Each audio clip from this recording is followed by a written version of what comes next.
నిజమైన ప్రభుత్వం కాంగ్రెస్ ప్రభుత్వం అని చెప్పుకోక తప్పదు.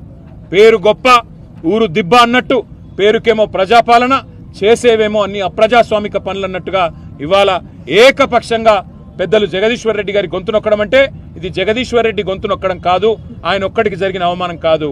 ఈ రాష్ట్రంలోని రైతాంగం తరపున, ఈ రాష్ట్రంలోని ఆడబిడ్డల తరపున నెలకు 2,500 రూపాయలు కావాలని గొంతు విప్పినందుకు, రాష్ట్ర రైతాంగం తరపున రుణమాఫీ జరగలేదు అని చెప్పి ప్రశ్నించినందుకు, రాష్ట్ర రైతాంగం తరపున ఎండుతున్న పంటల విషయంలో మా పార్టీ తరపున ప్రభుత్వాన్ని నిలదీసినందుకు, రాష్ట్ర పేదవాళ్ల తరపున పెంచని పెన్షన్ల గురించి, అమలు కాని 6 గ్యారంటీల గురించి, 420 హామీల గురించి ప్రశ్నించినందుకు తట్టుకోలేక ఈరోజు ప్రభుత్వం ఒక కుయుక్తితో మా సభ్యుడిని సస్పెండ్ చేసింది. అందుకే నిరసనగా మేమందరం కూడా ఇక్కడ కూర్చున్నాం.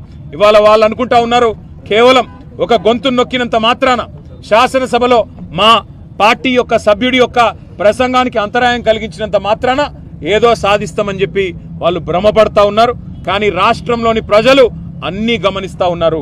15-16 నెలల్లో కేవలం 20% కమిషన్లు, ఢిల్లీకి మూటలు పంపడం మీద ఉన్న దృష్టి ఈ రాష్ట్రంలోని పేదలకు మేలు చేయాలనే విషయంలో మాత్రం ఈ ప్రభుత్వానికి ఎంత మాత్రం లేదు అనేది ప్రజలకు కూడా అర్థమైపోయింది. కాబట్టే